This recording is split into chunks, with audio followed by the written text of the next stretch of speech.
Bismillahirrahmanirrahim. Assalamualaikum warahmatullahi wabarakatuh. Alhamdulillahi rabbil alamin wa bihi nasta'in ala umurid dunya waddin. Wassalatu wassalamu ala asyrafil anbiya'i wal mursalin Sayyidina wa maulana Muhammadin wa ala alihi wa ashabihi rasulillahi ajma'in. Ashhadu an la ilaha illallah wahdahu la syarika lah wa ashhadu anna Muhammadan abduhu wa rasuluh la nabiyya ba'da. Allahumma rabbi syrah li sadri wa yassir li amri wahlul 'uqdatam min lisani yafqahu qawli, amma ba'd. Bapak Ibu jamaah salat subuh yang dirahmati Allah Subhanahu wa taala. Kita tak pernah berhenti untuk bersyukur kepada Allah atas nikmat yang diberikan Allah yang tiada juga pernah terputus.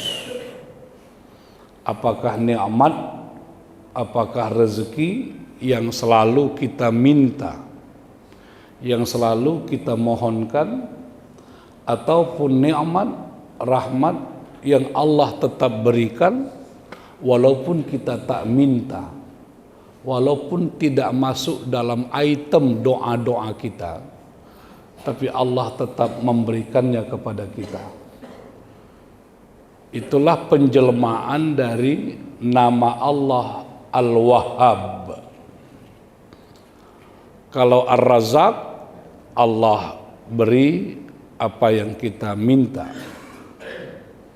Al-Halim, kedermawanan Allah, Allah kabulkan apa yang kita mohonkan.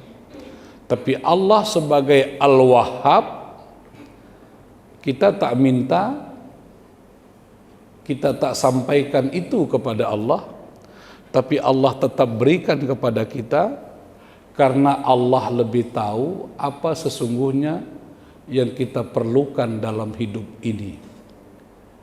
Karena itu semualah kita bersyukur, termasuk nikmat yang diberikan Allah pada subuh ini. Kita bergerak, kita berangkat ke masjid, melaksanakan salat berjamaah, bermudzakarah, bersilaturahim. Ini nikmat yang luar biasa yang kita berdoa semoga nikmat ini berkekalan buat kita. Amin ya rabbal alamin. Bapak Ibu sekalian, tadi sudah disebut kita akan memasuki tahun baru Islam 1445 Hijriah. Ketika kita memasuki tahun baru Islam, selalu terselip harapan baru.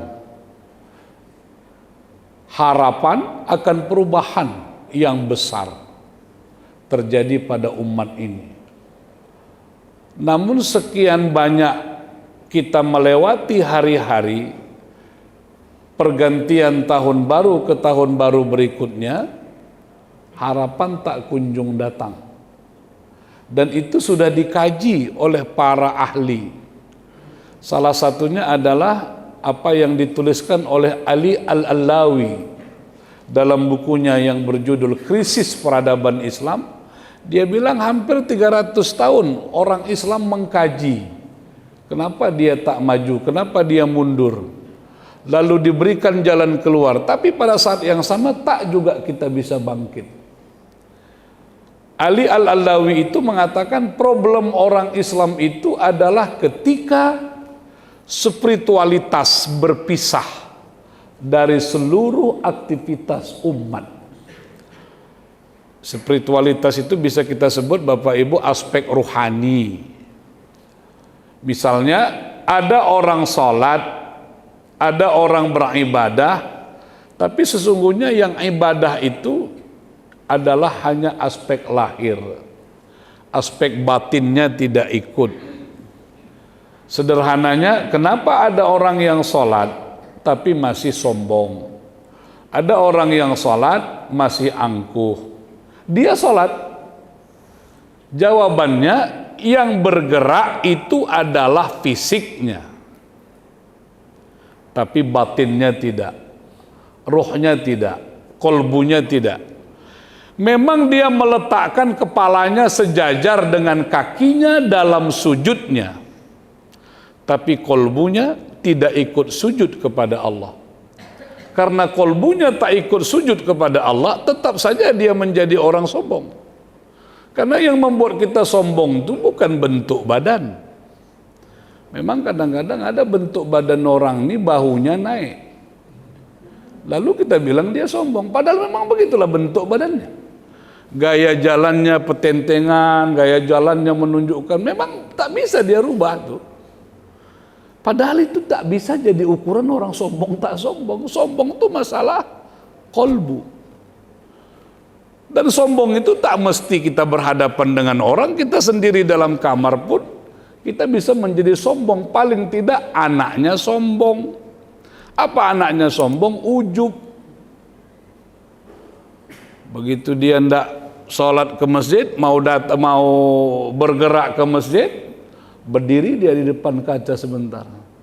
Memang jemaah ini tak ada yang cepat pergi ke masjid, hanya akulah yang nomor 1 datang ke masjid. Udah nampaklah benihnya itu. Begitu sampai di masjid, tengoknya masjid ini kosong, akan betul ku bilang katanya. Lama kali orang ini semua ke masjid, memang akulah nomor 1. Udah. Jadi aspek ruhaninya tak muncul. Dia berpuasa, itu yang dikatakan Nabi, tidak makan, tidak minum, tidak melakukan aktivitas seks, tapi rohnya tidak ikut berpuasa. Itu dalam aspek ibadah. Misalnya dalam aspek ekonomi, itu juga pernah dikritik oleh Profesor Quraisy Shihab. Dia bilang, jangan sampai perkembangan perbankan syariah itu kehilangan rohnya, kehilangan spiritnya. Kalau bank syariah itu kehilangan spirit, kehilangan roh, ya dia sebenarnya nggak ada beda dia dengan bank lain.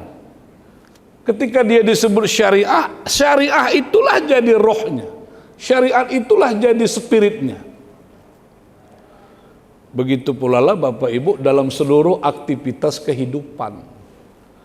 Makanya jangan heran sekarang kan tidak lagi marak, tapi beberapa 10 tahun, 15 tahun atau 20 tahun yang lalu ramai itu. Bapak Ibu mungkin ada yang pernah ikut training spiritualnya ESQ Ari Ginanjar. Berapa bayarnya itu? Berapa juta Pak? Tergantung hotelnya Pak. Kalau dilakukan di aula besar, ya itu lebih murah. Kalau dibuat dulu sering itu dibuat, saya ikut di Tiara itu, Tiara Convention Hotel itu. Bayarnya mahal. Ujungnya apa? Nangis. Lepas tuh ada enggak perubahan? Itu hebat itu trainingnya. Semua karyawan Garuda ikut, semua karyawan BUMN ikut itu. Kenapa? Ada persoalan spiritualitas yang hilang itu. Yang kita dianggap mengalami kehampaan, kekeringan spiritualitas. Orang di kantor hubungannya tidak lagi hangat. Makanya dulu Pak ada cerita dijelaskan dalam banyak buku manajemen itu, sebuah perusahaan bingung bagaimana meningkatkan produksi perusahaannya.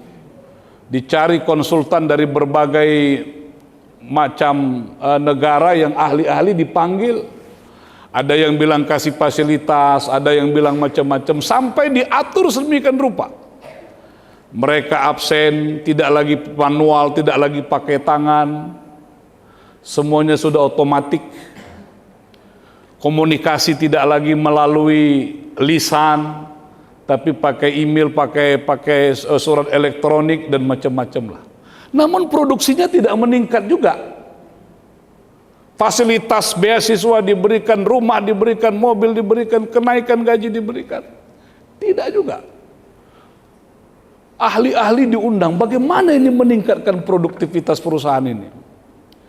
Setelah tidak ada perubahan, CEO-nya itu hanya ngobrol dengan seseorang yang dari sisi penampilannya tidak menunjukkan orang ini pintar dan hebat. Tapi saran dia,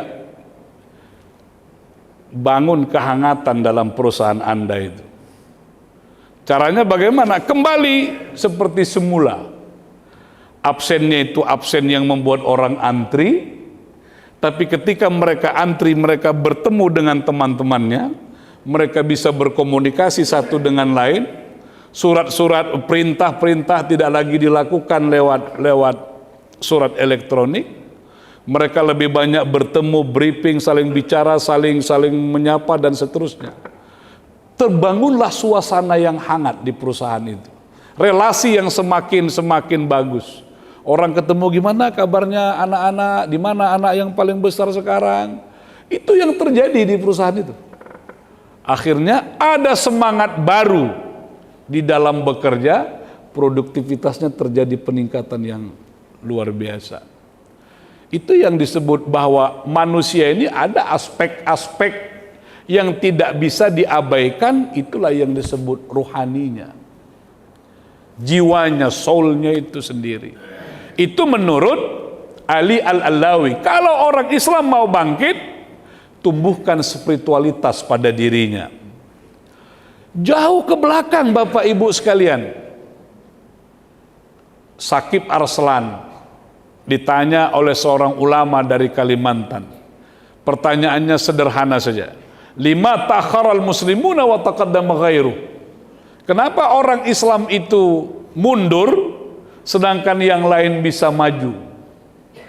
Oleh Syekh Shakib Arslan dijawab menjadi sebuah buku, diterjemahkan buku itu di Indonesia. Dulu pertama kali diterjemahkan Bulan Bintang, sekarang sudah ada terjemahan versi baru. Jawabannya Bapak Ibu sederhana sekali. Kata Syekh Shakib Arslan, orang Islam itu mengalami kemunduran karena dia meninggalkan Al-Qur'annya, meninggalkan kitab sucinya. Sedangkan bangsa lain itu maju karena meninggalkan kitab sucinya. Lihat Bapak Ibu, dua agama besar ini sama-sama meninggalkan kitab sucinya, tapi efeknya berbeda. Orang Islam meninggalkan Qur'annya, dia mengalami kemunduran. Nasrani meninggalkan kitab sucinya, dia mengalami kemajuan. Makanya kalau kita bicara tentang sejarah ilmu pengetahuan, yang terjadi konflik antara sains dan religion itu hanya terjadi pada Kristen. Kasus Galileo Galilei, Copernicus dan seterusnya itu karena temuan-temuan ilmiah itu bertentangan dengan doktrin gereja. Tapi dalam Islam tidak pernah terjadi. Sayangnya umat Islam meninggalkan Qur'annya, lalu kita akan membantah. Bagaimana kita dikatakan meninggalkan Al-Quran padahal kita baca Quran? Padahal kita membuat tahfiz sekian banyak dan seterusnya itu. Jawabannya sederhana Bapak Ibu. Al-Quran itu tidak akan memberi efek besar bagi kebangkitan peradaban kalau dia hanya dibaca, kalau dia hanya dihafalkan tanpa diterjemahkan, dilaksanakan apa yang menjadi perintahnya.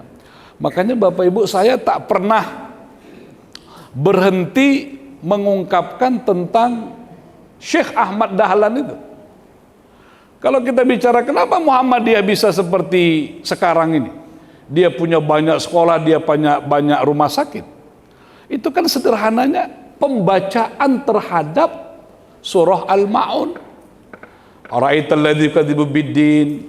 Ketika di situ cerita tentang anak yatim, pada saat cerita tentang orang miskin, sebenarnya ayat itu ingin menjelaskan apa? Apa yang dilakukan supaya anak yatim tidak dihardik? Apa yang dilakukan agar anak yatim tidak mengalami persoalan dalam hidupnya? Maka dibuatlah panti asuhan. Dan ini menjadi kesadaran semua ormas-ormas Islam itu. Muhammadiyah, Nahdlatul Ulama, Al-Wasliyah, itu tetap saja pasti punya sekolah, punya panti asuhan. Karena itu bagian dari perintah. Jadi ketika kita baca Al-Quran, menurut Syakib Arslan, yang kita pikirkan adalah lewat ayat ini apa yang disuruh Quran. Makanya Masjid Muhajirin melakukan itulah diantaranya.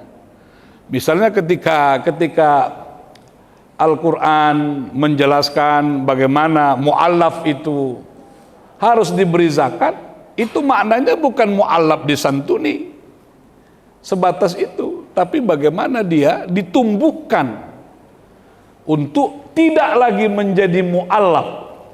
Karena mu'allaf itu kan maknanya orang yang dilembutkan hatinya supaya dia merasa ada saudaranya, dia dibantu sampai dia kokoh, dan pada akhirnya dia bisa membantu orang lain.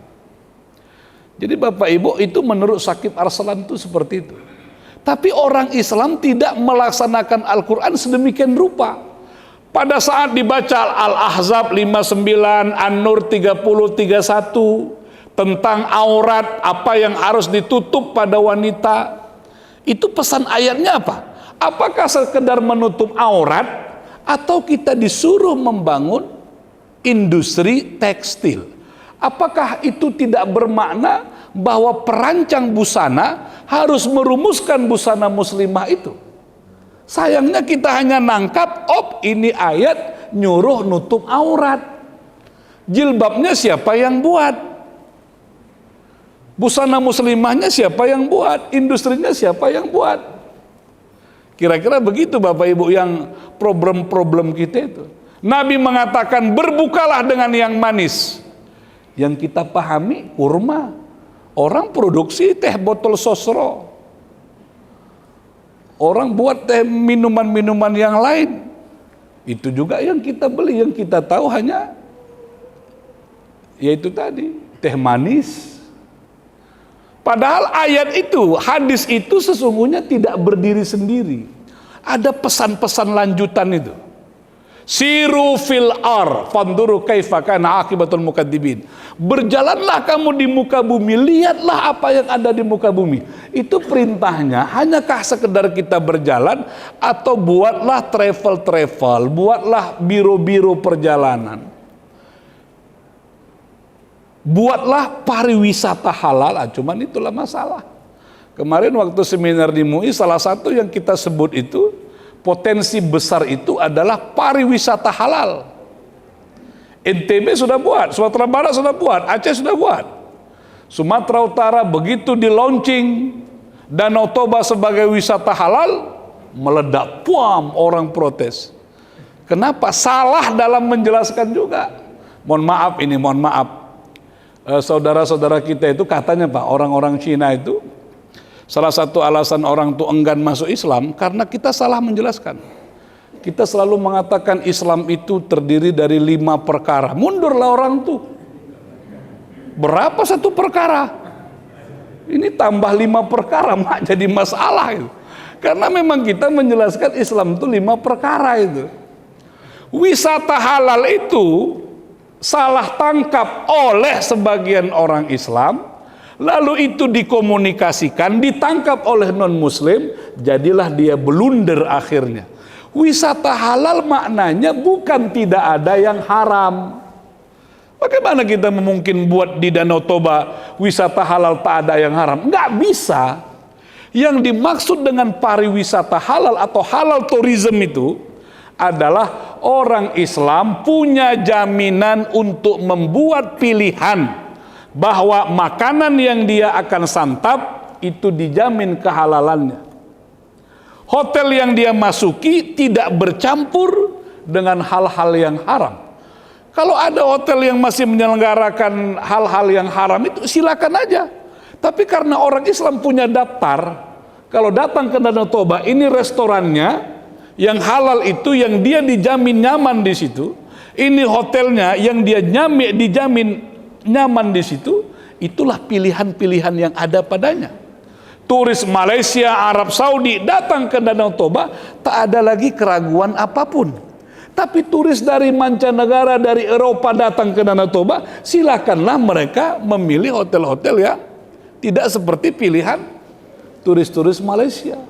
Jadi sebenarnya wisata halal itu adalah adanya pilihan yang membuat orang Islam itu nyaman. Apakah dari sisi makanannya, apakah dari sisi perhotelannya. Kalau Danau Tobanya kan nggak bisa dibuat syariat dan tidak syariat, Pak. Danau Toba ya gitu aja lah. Ini yang sering jadi persoalan itu, Bapak Ibu sekalian. Nah, banyak lagi. Malik bin Nabi, itu seorang pemikir besar. Dia mengatakan kenapa orang Islam itu mengalami kemunduran ketika orang Islam tidak lagi punya waktu dan tidak lagi punya tanah. Tidak punya waktu itu, Bapak Ibu, maksudnya waktunya tidak lagi menjadi produktif. Makanya jangan heran itu, perintah yang besar dalam Quran itu adalah masalah waktu. Wal asr wad duha wal lail wan nahar. Kenapa Allah bersumpah dengan waktu-waktu itu? Karena memang itu kunci peradaban. Coba nanti kita lihat bagaimana orang Jepang menggunakan waktu-waktunya, bagaimana orang Korea menggunakan waktu-waktunya, dan bagaimana orang Indonesia menggunakan waktunya. Bukan kita tidak punya waktu, Bapak Ibu, tapi waktu yang ada pada kita itu tidak produktif. Yang kedua, kita nggak punya, katanya kita kehilangan tanah. Kenapa tanah? Ketika kita punya tanah, kita berpikir bagaimana untuk menjual tanah. Orang tidak. Ketika punya tanah, berpikir bagaimana memproduktifkan tanah. Dan itu ada pada kita, Bapak Ibu sekalian. Meninggal ayahnya, meninggal emaknya, ada warisan tanah, ada warisan sawah, kumpullah anak-anaknya. Apa yang dibicarakan orang itu? Pembagian, penjualan. Bukan difikirkan bagaimana tanah yang ditinggalkan orang tuanya tetap produktif. Nah, inilah yang pernah saya ceritakan, saya sudah buat penelitian itu. Kenapa entrepreneurship muslim itu tidak tumbuh? Ada pengusaha muslim hanya bertahan pada generasi kedua, generasi ketiga sudah kacau, sudah hancur segala macam. Silakan, di Medan ini banyak contoh. Mungkin satu-satunya, bukan satu-satunya ya, di antara pengusaha Minang yang anak-anaknya terus melanjutkan usaha orang tuanya, itu paling-paling Hotel Madani itu. Hotel Madani, rumah sakit, sekolah, itu anaknya tidak membagi itu menjadi sebuah barang bagian warisan. Bagi saja yang sana mimpin ini, yang ini mimpin ini, mereka buat kesepakatan. Tapi ada juga bisnis keluarga orang Minang yang tidak bertahan. Waktu saya penelitian di Padang, Bapak Ibu sekalian, salah satu yang kita teliti itu adalah rumah makan Lamun Ombak. Bapak Ibu yang pergi ke Padang itu rumah makan yang ramai. Bukan saja ramai ya. Ketika kita tanya, dia mengatakan, saya sudah ingatkan kepada anak-anak saya, kalau nanti saya meninggal dunia, rumah makan ini harus mereka teruskan, harus mereka jadikan usaha. Kalau mereka bagi-bagi lalu dijual, selesai, habis. Makanya yang punya rumah makan Lamun Ombak itu, dia sudah bisa membangun masjid di pinggir pantai kota Padang itu. Jadi Bapak Ibu, Malik bin Nabi mengatakan dua hal ini yang tidak ada pada diri orang Islam sehingga dia mengalami kemunduran dibanding dengan peradaban-peradaban lain. Oleh karena itu Bapak Ibu, kalau kita kembali kepada sejarah Islam itu, kenapa Umar ibnul Khattab, khalifah kedua, ketika merumuskan tahun baru Islam itu, yang dirujuk adalah peristiwa hijrah. Bapak Ibu, dalam Islam itu lebih dulu ada bulan, lebih dulu ada tanggal. Kenapa? Karena bulan itu memang disebut Al-Quran. Inna iddatash syuhur indallah isna asyara syahra. Pada sisi Allah itu ada 12 bulan. 4 diantaranya bulan haram, arba'ah hurum, bulan haram. Dzulqa'dah, Zulhijjah, Muharram. Rajab terpisah. Kenapa namanya bulan haram? Ini adalah bulan yang dihormati jauh sebelum Islam datang. Mereka tidak akan berperang pada 4 bulan ini. Mereka akan gencatan senjata. Kenapa? Menghormati bulan haram itu. Makanya pelaksanaan haji pada bulan Zulhijjah. Amanlah orang-orang dulu sebelum Islam datang untuk berkunjung ke Mekah, walaupun saat itu Ka'bah masih dikelilingi oleh berhala-berhala. Karena pada bulan itu gencatan senjata dan orang hormat patuh pada itu. Ketika Islam datang, bulan itu tetap bulan yang dihormati. Tidak boleh terjadi pertumpahan darah, tidak boleh melakukan kezaliman. Jadi sebenarnya Bapak Ibu, ada 3 bulan berturut-turut tambah 1 bulan di bulan Rajab, yang mau tidak mau, suka tidak suka, pada bulan itu kita harus menghentikan kezaliman. Kalau orang melakukan amal soleh pada bulan haram, maka pahalanya berlipat ganda. Dia melakukan dosa kezaliman pada bulan haram, dosanya berlipat-lipat. Karena itu bulan yang dihormati. Siapa yang katakan? Allah Subhanahu wa taala. Arba'atum, itu 4 adalah haram, termasuk bulan haram ini. Jadi bulannya ada dulu. Kalau ditanya kapan Nabi Muhammad sallallahu alaihi wasallam lahir, kita akan mudah menjawab 12 Rabiul Awal. Tahun berapa? Tahun gajah. Kapan Al-Quran turun? 17 Ramadan. Tahun berapa? Nggak ada, Pak. Itulah yang dilaporkan Muawiyah kepada Umar. Ya Umar, kita mengalami kesulitan. Mau kirim surat ke negara-negara tetangga, kita nggak punya tahun, nggak tahu surat ini bagaimana melacaknya. Lalu Umar kumpulkan para sahabat. Kapan kita mulai? 01. Jadi kalau hari ini 1445 ditarik ke belakang, 01-nya dihitung sejak kapan? Ada yang menyarankan kita hitung sejak Nabi lahir, kita hitung sejak nuzulul Quran. Kata Umar, ini hebatnya Umar Bapak Ibu. Umar bin Khattab itu adalah khalifah yang paling cerdas. Bahkan Umarlah setelah Nabi Muhammad yang masuk dalam bukunya Mikhail Had tentang 100 top ranking orang berpengaruh di dunia. Dia urutan keberapa? 50 atau berapa itu Umar bin Khattab. Urutan pertama kan Rasulullah sallallahu alaihi wasallam. Karena Umar itu cerdas luar biasa. Bahkan guru saya dulu Profesor Lahmudin mengatakan, kalau setan berpapasan dengan Umar, setan itu yang lari. Tak mau dia jumpa dengan Umar.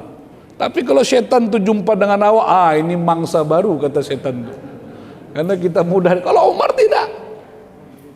Ya, Umar itulah yang sering menangis di malam hari pada saat dia teringat betapa bodohnya dirinya ketika menguburkan anaknya yang perempuan hidup-hidup. Makanya Umar tak berhenti tangisnya pada malam hari kalau dia teringat dengan perbuatan bodoh itu. Kata Umar, waktu Nabi lahir itu prestasinya apa? Nggak ada prestasi Nabi. Ngapain kita buat di situ 01? Begitu sampai di kita buatlah ulang tahun. Maka grup WhatsApp pun ramai dengan ulang tahun. Tak salah, tapi yang keliru itu adalah yang diucapin selamat ulang tahun anaknya atau mamanya. Siapanya Pak yang mendapatkan ulang tahun? Anaknya atau mamanya? Yang hebat berjuang, yang berprestasi itu sebenarnya anaknya atau mamanya. Maka mamanya yang pantas mengucapkan ulang tahun. Pada saat hari ulang tahun kita, yang layak mendapatkan hadiah itu adalah emak kita. Tapi emak kita tak bisa bekerja sendiri. Maka hadiah kedua diberikan kepada ayah kita. Oleh karena itu yang dinyanyikan, yang ditepuk, yang diucapin selamat itu adalah ayah bunda. Mama, ayah, bunda, hari ini aku lahir itu karena perjuangan kalian. Terima kasih aku sudah hadir di muka bumi ini. Aku sudah dididik sedemikian rupa. Terimalah persembahan hadiah. Ini kebalik. Begitu ulang tahun apa kata anaknya? Ayah, hadiah, hadiah, hadiah, hadiah. Itu Pak. Umar tidak mau menjadikan maulid Nabi itu sebagai 01 karena tidak ada usaha, tidak ada prestasi di situ. Nuzulul Quran juga, Isra Mi'raj juga. Akhirnya Umar berkata, bagaimana kalau hijrahnya Nabi, disitulah kita buat 1 Hijriah. Jadi Bapak Ibu, kalau kita mengukur berapa sekarang usia Nabi Muhammad kalau hidup?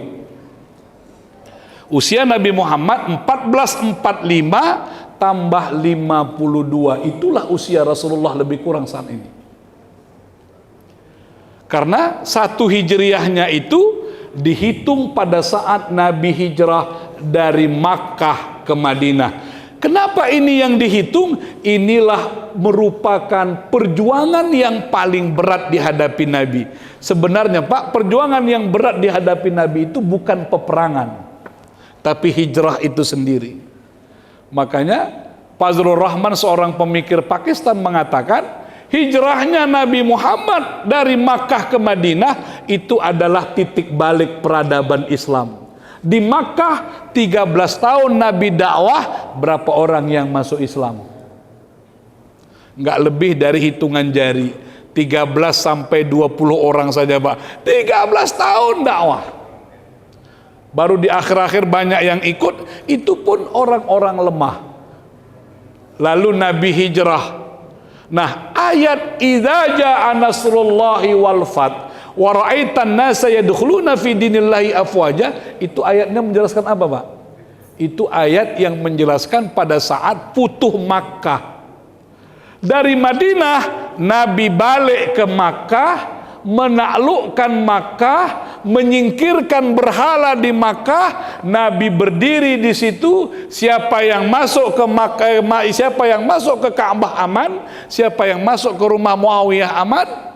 Pada saat itulah Bilal pun mengumandangkan azan. Setelah itu turunlah ayat idza jaa nasrullahi wal fath wa ra'aitan nasa yadkhuluna fi dinillah afwaja. Engkau tengok orang berbondong-bondong masuk Islam setelah terjadi penaklukan Makkah.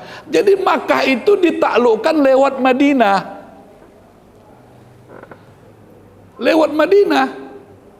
Itulah yang menjadi dalil marsipaturi hutan Nabi itu di situ. Nabi hijrah ke Madinah, Madinah itu bukan tempat lahirnya Nabi. Walaupun Nabi akhirnya wafat di Madinah. Jadi dua-dua dapat kemuliaan. Nabi lahir di Makkah, lalu jasadnya dimakamkan di Madinah. Bapak Ibu sekalian, apa prestasinya itu? Coba kita bayangkan ya. Apa sih susahnya bagi Allah untuk mengirimkan buraq kepada Nabi untuk terbang dari Makkah ke Madinah? Sedangkan dari Makkah ke Yerusalem Allah bisa kirim buraq. Nabi terbang aja sampai ke Sidra Al-Muntaha, turun balik ke Makkah. Tapi kenapa hijrah Allah tidak turunkan itu, tidak kirimkan pesawat buat Nabi Muhammad sallallahu alaihi wasallam? Akhirnya Nabi berjuang. Pertama apa perjuangannya? Dimintalah dimintalah Ali bin Abi Thalib untuk menggantikan posisi tempat tidurnya. Abu Bakar menyiapkan 3 ekor onta, 2 dikendarai, 1 untuk bawa barang. Ya Muhammad, ini udah kusiapkan onta. Nabi mengatakan, no, aku tidak mau terima gratis. Padahal selama ini Nabi tidak pernah menolak pemberian. Siapapun yang memberi Nabi itu diterima oleh Nabi. Tapi pada saat Abu Bakar mengatakan, ya Rasulullah, ini onta sudah siap, kita berangkat. Nabi mengatakan, aku nggak mau.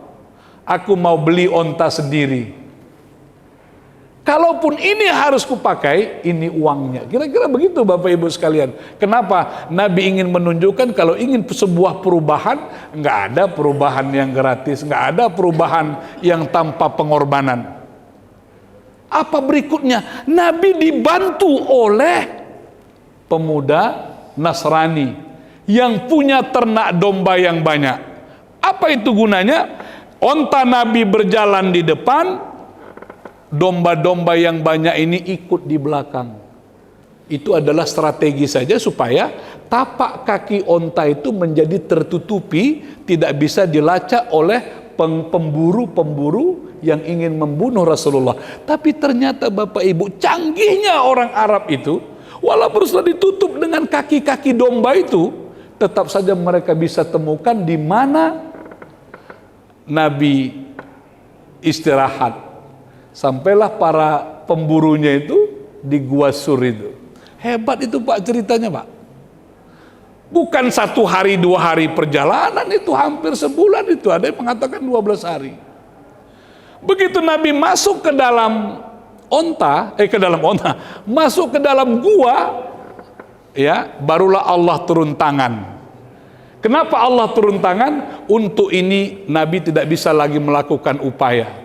Dibuat Allah jaring laba-laba, dan itu bagi Allah gampang. Ditumbuhkanlah satu pohon pas di depan pintu, dibuatlah telur burung dan seterusnya. Begitu kafir Quraisy itu sampai di gua itu, tidak mungkin ada orang di dalam. Sarang laba-laba masih baru, tumbuhan ini, lalu ada burung dan seterusnya, aman. Itulah rahasianya Bapak Ibu. Begitu Abu Bakar di atas mendengar derap langkah kaki kafir Quraisy itu, dia udah ketakutan. Nabi mengatakan, la takhaf wa la tahzan, innallaha ma'ana. Tapi pada saat perang Badar itu kebalik. Abu Bakar bilang, ya Rasulullah, kenapa engkau takut? Kenapa engkau pucat? Kenapa engkau gemetar? Padahal kita mau perang. Bukankah Allah suruh akan bantu kita? Dulu kenapa waktu di Gua Sur engkau berkata la takhaf wa la tahzan innallaha ma'ana? Bapak Ibu, ini rahasia yang paling besar dalam ajaran Islam. Apa kata Nabi? Abu Bakar, waktu kita hijrah, yang nyuruh hijrah itu Allah. Kalau Allah nyuruh hijrah, apa yang kutakutkan? Kalau Allah yang sudah perintahkan, pasti Allah akan jaga, pasti Allah akan kawal. Makanya Bapak Ibu, jangan pernah takut dengan syariat. Apapun yang diperintahkan Allah pada kita, sholat, puasa, zakat, infak, wakaf, sedekah dan segala macam, itu pasti ada banyak kebaikan, karena itu perintah Allah. Aku nggak takut, kata Nabi. Tapi perang ini Allah jauh-jauh hari hanya mengingatkan kita untuk mempersiapkan diri sebaik-baiknya, mempersiapkan pasukan sebaik-baiknya.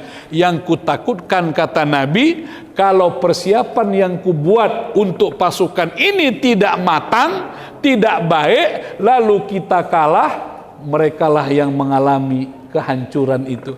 Itulah yang aku takut, jangan-jangan usahaku tidak maksimal untuk mempersiapkan itu.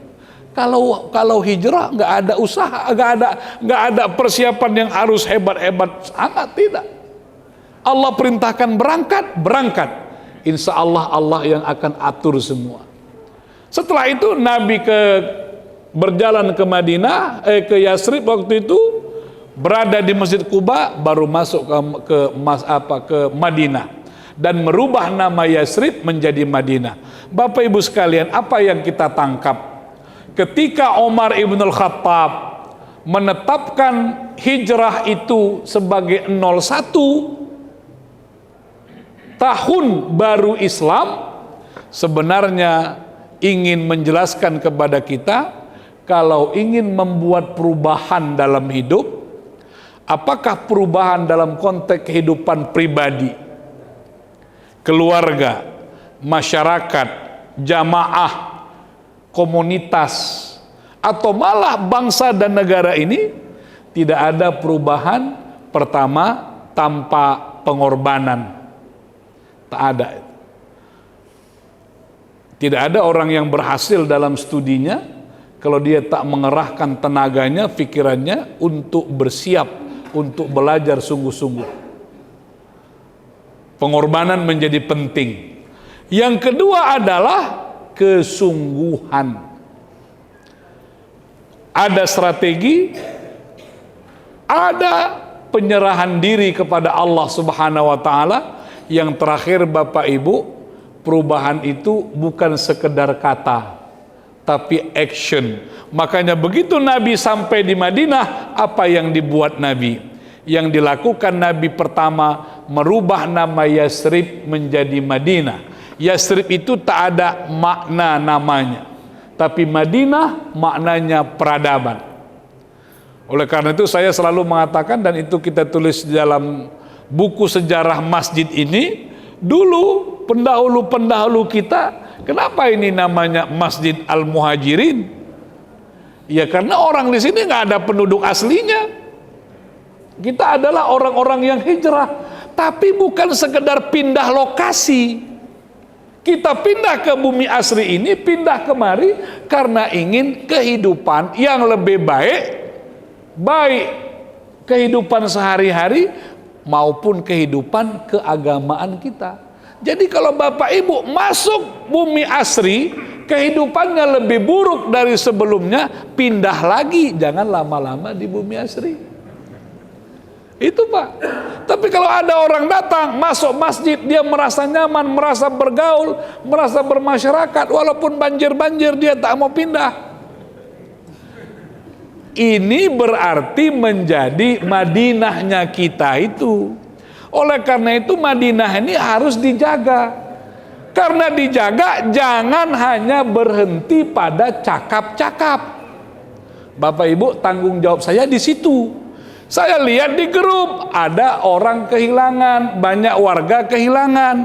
Lalu kita mengatakan ini nggak bisa dibiarkan, komplek harus diperketat. Masalahnya ujungnya apa? Ujungnya apa? Sampai sekarang belum ada ujungnya juga. Buatlah ujungnya, apa ujungnya? Pasang portal kek, pakai kartu kek, apa segala macam. Baru terjadi perubahan. Besok muncul lagi di grup WhatsApp. Kereta si anu hilang, sepeda si anu hilang. Nanti semua jadi hilang. Tapi kalau kita cakap-cakapkan saja, tak ada yang memulai, tak ada yang menggerakkan, nggak jadi. Lalu Ustadz perannya apa? Peran saya cakap-cakap, itu aja lah. Saya mengingatkan balik, mendorong orang-orang yang memiliki kewenangan itu, karena Bapak Ibu kalau tidak dilakukan tidak ada perubahan. Nabi itu begitu sampai di Madinah, Nabi tahu ada Ansor, ada Muhajirin, ada Yahudi, ada Nasrani. Ini kalau tidak dikelola gimana mau bangun Madinah? Lalu Nabi melakukan strategi. Pertama, dipersaudarakan Muhajirin Ansor. Kalian sama-sama Muslim, Muslim itu bersaudara. Selesai, satu masalah. Masalah kedua, Nabi panggil orang Nasrani, orang Yahudi, rame-rame kumpul. Itulah konstitusi pertama dalam Islam lahir yang disebut Misak al-Madinah. Perjanjian Madinah, orang Yahudi, orang Nasrani sama-sama menjaga Madinah ini supaya tetap baik. Itu perjanjian yang paling hebat Bapak Ibu. Dan di situ Nabi menunjukkan kelasnya sebagai seorang pemimpin. Kan Nabi buat itu Pak, Bismillahirrahmanirrahim, min Muhammad Rasulillah. Apa kata orang Yahudi Nasrani? Kami tak ngaku ini Bismillah, tak mau kami dalam perjanjian ini ada Bismillah. Udah nggak apa-apa, coret. Kami juga nggak mengakui engkau sebagai Rasul kami. Kenapa ada Rasulillah? Coret, kata Nabi. Digantilah min Muhammad ibn Abdillah, dari Muhammad bin Abdillah. Nabi oke Pak, legowo. Kenapa? Nabi saat itu melancarkan politik yang disebut dengan politik garam. Nggak usah ada bismillahnya, nggak usah ada rasulillahnya, tapi esensinya itu adalah sebuah perjanjian yang akan sangat menguntungkan orang Islam. Itu yang disebut politik garam. Lawannya politik gincu. Kadang-kadang kita ini lebih senang dengan politik gincu, warnanya jelas tapi nggak ada rasa. Garam tuh tak nampak, begitu ditekan mah asin bah, itu yang garam. Terjadi perjanjian Bapak Ibu, lalu Madinah berkembang, lalu Nabi menjelma menjadi kepala negara, Dari Madinah lah peradaban Islam digerakkan, balik ke Makkah, Makkah ditaklukkan, ke negara-negara sebelah, wilayah-wilayah sebelah terjadi perluasan wilayah, sampailah Islam pada saat sekarang ini. Oleh karena itu Bapak Ibu, semangat yang kita tangkap dari pergantian tahun itu adalah perubahan, dan itu lebih jelas. Saya tidak mengatakan bahwa pergantian tahun Masehi nggak penting, pergantian tahun Masehi diabaikan. Saya nggak setuju itu, Pak. Kita kan suka berpikirnya begitu. Itu miliknya sebelah, miliknya kita hijrah. Jangan begitu. Allah tidak pernah bilang begitu. Allah itu mengatakan walillahil masyriqi wal maghrib. Allah itu sama-sama menjadikan matahari wasyamsi waduhaha wal qamari idza talaha. Baik matahari, baik bulan, itu tanda-tanda ayat Allah, itu miliknya Allah yang berbeda dari sisi sejarah. Penanggalan Masehi merujuk pada matahari, itu miliknya Allah walaupun sejarahnya dari Nasrani. Kita bulan, sejarahnya Hijriah. Sama-sama penting buat kehidupan. Apa gunanya? Gunakanlah Masehi itu untuk perhitungan kehidupan keseharian kita.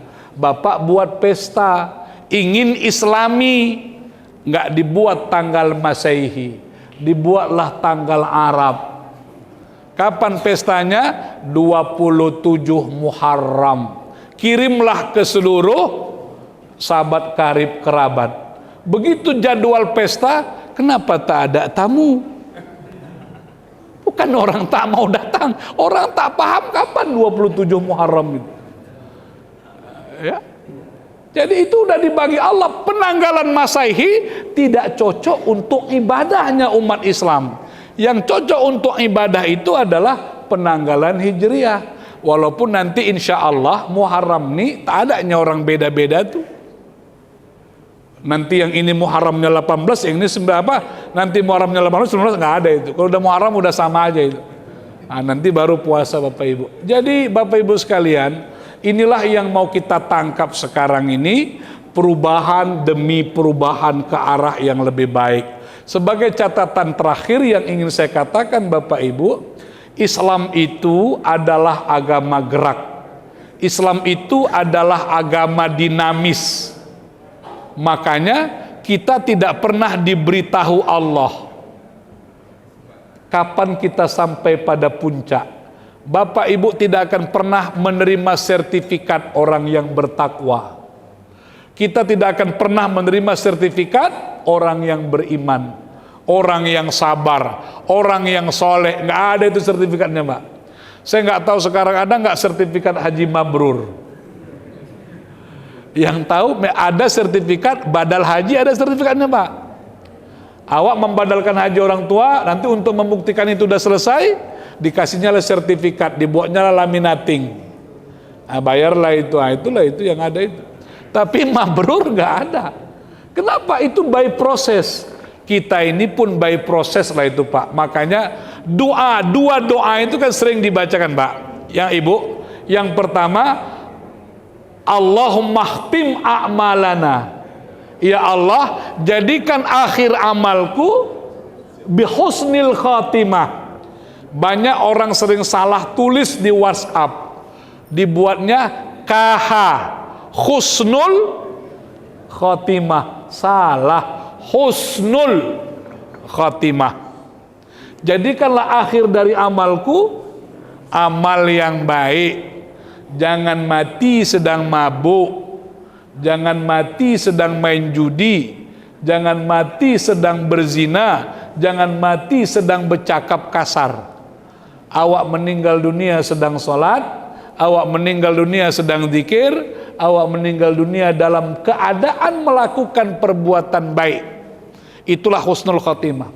Saya selalu cerita, Pak, itu kan sering itu dulu 2004 sampai sekarang kita masih nyimpan fotonya, foto-foto jenazah korban tsunami itu. Melihat foto-fotonya sedih. Tapi apakah begitu mereka meninggal dunia? Wallahu a'lam. Tapi dalam dugaan saya, Pak, mereka itu orang-orang soleh, luar biasa. Begitu dia lihat air itu datang untuk menggulungnya, ditengoknya ke kiri kanan pun tak ada tempat lari. Ditantangnya air itu, ya Rabb, Allah, Allah, Allah, sampai dia tak mampu berucap, digulung dia oleh tsunami. Jenazahnya tak ketemu, dikumpulkan mayat-mayat, menyedihkan mayat itu. Orang hanya melihat lahirnya itu, tapi roh mereka itu kembali kepada Allah dengan senyuman yang paling indah. Ketika mereka lihat air, mereka punya kesempatan sekian menit, dia berkata, asyhadu an la ilaha illallah, Allahu akbar, Allah, Allah, Allah, Allah. Habis, tak bersuara, digulung ombak. Tapi akhir dari kalimat yang dia ucapkan di dalam hidupnya adalah kalimat tauhid. Jadi orang yang matinya baik bukan ditengok dari jenazahnya. Nanti Pak, ada orang yang memang meninggal dunia, jangankan mati, hidup saja pun dia seram. Konon lagi udah meninggal, bertambah seramlah dia. Apakah orang yang seram disebut su'ul khotimah? Tidak Pak, bukan itu ukurannya. Tapi pada saat dia meninggal dunia, dia mengucap la ilaha illallah. Makanya kita berdoa, Allahumma ja'al akhira kalamina indantihai ajalina qaula la ilaha illallah. Ya Allah, jadikan akhir kalimat yang kuucapkan dalam penutup kehidupanku adalah kalimat la ilaha illallah.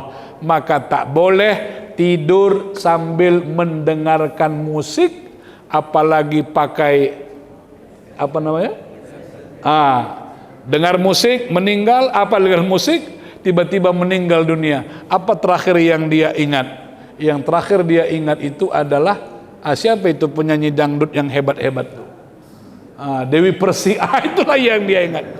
Meninggal dunia. Maka tak boleh Pak. Begitu tidur, baca kalimat tauhid, baca mau'izatain, baca ayat kursi, baca doa, niat tahajud, niat bangun subuh, tidurlah. Insya Allah, kalaupun nanti kita tak bangun kembali pada subuh, itu kita telah meninggal dengan cara yang terbaik. Hanya itu Pak, kita disuruh berusaha buat perubahan-perubahan dalam hidup ke arah yang lebih baik. Assalamualaikum warahmatullahi wabarakatuh. Waalaikumsalam warahmatullahi wabarakatuh.